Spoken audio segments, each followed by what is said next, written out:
സംസ്ഥാനത്തിന്റെ പല ഭാഗങ്ങളിൽ നിന്ന് ഈ കാടിറങ്ങുന്ന ആനകളെ കുറിച്ചുള്ള വാർത്തകൾ വരുന്നുണ്ട്. ഇപ്പോൾ നിലമ്പൂരിലെ സംഭവം നമ്മളിപ്പോൾ നേരത്തെ പ്രേക്ഷകരുമായി പങ്കുവച്ചു. നമുക്കറിയാം, കഴിഞ്ഞ ദിവസങ്ങളിലൊക്കെ മസ്തകത്തിൽ വെടിയേറ്റ് മുറിഞ്ഞ നിലയിൽ ഒരു ആന, മുറിവേറ്റ കാട്ടാന അലഞ്ഞിരുന്നു. ഇന്നലെ വലിയ തരത്തിലുള്ള ദൗത്യം, ആനയെ കണ്ടുപിടിച്ച് ചികിത്സ നൽകാനുള്ള ദൗത്യമൊക്കെ ഉണ്ടായിരുന്നു. പക്ഷേ ആന കാട്ടിലേക്ക് മറഞ്ഞു. ഇന്നലെ ആ ദൗത്യം പൂർത്തീകരിക്കാനായില്ല. അപ്പോൾ അതിന്റെ തുടർ വാർത്തകളിലേക്കാണ് നമ്മൾ ഇനി കടക്കുന്നത്. തൃശൂർ അതിരപ്പള്ളിയിൽ മസ്തകത്തിൽ മുറിവേറ്റ കാട്ടാനയ്ക്ക് ചികിത്സ ഉറപ്പാക്കാനുള്ള ദൗത്യം ഇന്നും അനിശ്ചിതത്വത്തിലായിരിക്കുകയാണ്. ആനയെ കണ്ടെത്താൻ കഴിയാത്തതാണ് കാരണം. ആനയെ കണ്ടെത്താനുള്ള ദൗത്യ സംഘത്തെ വിപുലീകരിക്കുന്നുണ്ട്. സൂരജ് സജ് ചേരുന്നുണ്ട് കൂടുതൽ വിശദാംശങ്ങളുമായി. സൂരജ്, ഇന്നലെ ദൗത്യം പൂർത്തീകരിക്കാനായില്ല, ഇന്നിപ്പോൾ ആനയെ കണ്ടെത്താനാകുമോ? എങ്ങനെയാണ് അവിടുത്തെ ടീമിന്റെ ഒരു പ്രവർത്തനം? അവരുടെ ലക്ഷ്യം ഇന്നത്തെ എന്താണ്?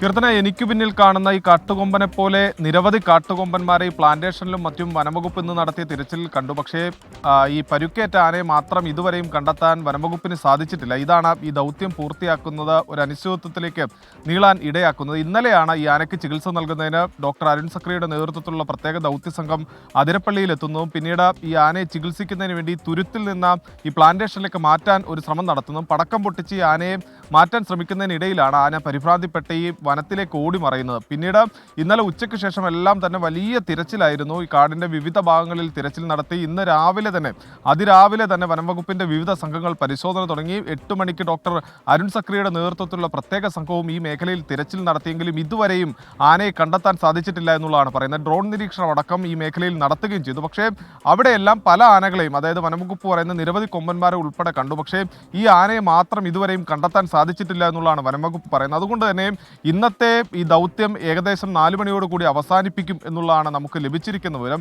അങ്ങനെയെങ്കിൽ നാളെയും ദൗത്യം തുടരും. കാരണം ഈ ആനയെ കണ്ടെത്തിയാൽ മാത്രമാണ് ഇതിൻ്റെ തുടർ ചികിത്സയുമായി മുന്നോട്ട് പോകാൻ കഴിയുകയുള്ളൂ. കഴിഞ്ഞ ദിവസം അരുൺ സക്രിയുമായി സംസാരിച്ച സമയത്ത് അദ്ദേഹം പറഞ്ഞിരുന്നു, ഈ ആനയുടെ ആരോഗ്യസ്ഥിതി അതീവ ആശങ്കാകരമാണെന്ന് പറഞ്ഞിരുന്നു. അതുകൊണ്ട് തന്നെ ഈ ആനയെ അടിയന്തരമായി കണ്ടെത്തേണ്ട ഒരു സാഹചര്യം കൂടി അനിവാര്യമായി വന്നിരിക്കുന്നു. എന്തായാലും വനംവകുപ്പിൻ്റെ ഈ ആനയ്ക്കായുള്ള തിരച്ചിൽ ഊർജിതമായി നടക്കുകയാണ് ഇപ്പോഴും അതിരപ്പള്ളിയിൽ. കീർത്തനം, സൂരജ്, ഇതിൻ്റെ ഒരു ശാസ്ത്രീയ വശം നമുക്കറിയില്ല, എങ്കിലും ചോദിക്കുകയാണ്. നമ്മൾ കണ്ട സമയത്തൊക്കെ തന്നെ ആനയുടെ ആ മുറിവ് വല്ലാത്ത മുറിവായിരുന്നു. അപ്പോൾ ആരോഗ്യനില വല്ലാതെ മോശമാകാനുള്ളൊരു സാധ്യതയുമുണ്ട്. അപ്പോൾ ഇങ്ങനെ സിഗ്നൽസിനുള്ളിൽ വരാതിരിക്കാൻ ഒരു കാരണം, ഇനി ആന എവിടെയെങ്കിലും വീണ് കിടക്കുന്നുണ്ടെങ്കിൽ അത് അങ്ങനെ ഒരു കാരണമാകാൻ സാധ്യതയുണ്ടോ? ചോദിച്ചിരുന്നോ ഈ ടീമിലെ ആളുകളോട്, വിദഗ്ധരോട്?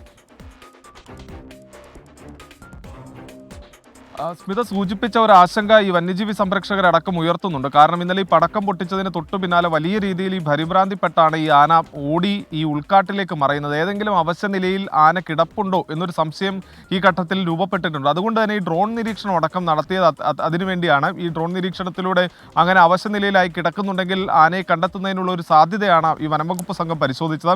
എനിക്ക് പിന്നിൽ കാണുന്ന ഈ പ്ലാന്റേഷൻ അപ്പുറം, അത് കാലടി മലയാറ്റൂർ മേഖലയാണ്. സ്വാഭാവികമായും ആ കാലടി പ്ലാന്റേഷൻ്റെ അപ്പുറം കടന്ന് മലയാറ്റൂരിലേക്ക് അടക്കം ആന നീങ്ങുന്നതിനുള്ള ഒരു സാധ്യത കൂടി വനംവകുപ്പ് കാണുന്നുണ്ട്. അതുകൊണ്ട് തന്നെ ആ മേഖലയിൽ കൂടി പരിശോധന ശക്തമാക്കുന്നു. അതോടൊപ്പം തന്നെ ഈ കഴിഞ്ഞ ദിവസം ഈ ഡോക്ടർമാർ പറഞ്ഞത് ഈ ആനയുടെ ഈ മസ്തകത്തിലെ എയർ സെൽസിന് ഇൻഫെക്ഷൻ ബാധിച്ചിട്ടുണ്ട്. അതുകൊണ്ട് തന്നെ ഇന്നലെ ആന ഇത്രയും ദൂരം ഓടി മറയുന്ന സമയത്ത് ആനയുടെ എല്ലാ ആരോഗ്യസ്ഥിതിയോടും കൂടിയാണ് ആന ഇത്രയും ദൂരം ഓടിയത്. അതുകൊണ്ട് തന്നെ ഏതെങ്കിലും ആരോഗ്യ പ്രശ്നങ്ങൾ ഉണ്ടോ എന്നൊരു ആശങ്ക നിലനിൽക്കുന്നുണ്ട്. അതുകൊണ്ട് തന്നെ അടിയന്തരമായി ആനയെ കണ്ടെത്താനുള്ള ഒരു നീക്കമാണ്. അതിൻ്റെ ഭാഗമായി 20 അംഗ ദൗത്യസംഘത്തെ 50 അംഗ ദൗത്യസംഘമായി വികസിപ്പിക്കുകയും ചെയ്തിട്ടുണ്ട്. എന്തായാലും നാളെയൊക്കെയായി കൂടുതൽ കാടിളക്കിയുള്ള ഒരു തെരച്ചിലിലേക്കായിരിക്കും എന്തായാലും വനംവകുപ്പ് കടക്കാൻ പോവുക. സ്മിത, സൂരജ് സജ്ജാണ് വിവരങ്ങൾ നൽകിക്കൊണ്ടിരിക്കുന്നത്. സൂരജ്, ഇപ്പോൾ ഈ ടീമിനെയൊക്കെ വിപുലീകരിച്ചു, 4 മണിയോടെ തെരച്ചിൽ നിർത്തും. അപ്പോൾ ഈ 4 മണി വരെയുള്ള തെരച്ചിൽ അത് എവിടെയാണ്? ഒരു കാര്യം ചോദിച്ചോട്ടെ, സൂരജിന്റെ പിറകിൽ ഒരു ആന നിപ്പുണ്ട്. അത് ഏത് ആനയാണ്? കുങ്കിയാനകളാണ് ഏതെങ്കിലും ആണോ?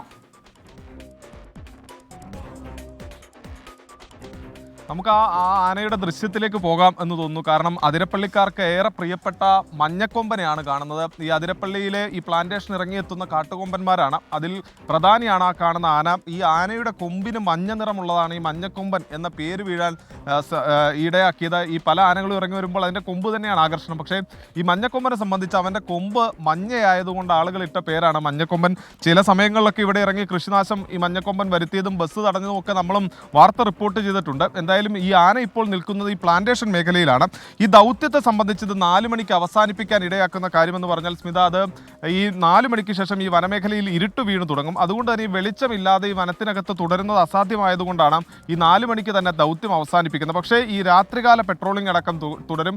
ഇപ്പോൾ ഈ മഞ്ഞക്കൊമ്പൻ നിൽക്കുന്നതിന് പുറകുവശത്തൊരു കാടാണ്, അതിന് മുകളിലേക്ക് വലിയ ചെങ്കുത്തായ പാറയാണ്. സ്വാഭാവികമായും ആന ചെങ്കുത്തായ പാറ കയറില്ല എന്നുള്ളത് തന്നെയാണ് വനംവകുപ്പിന്റെ കണക്കുകൂട്ടൽ.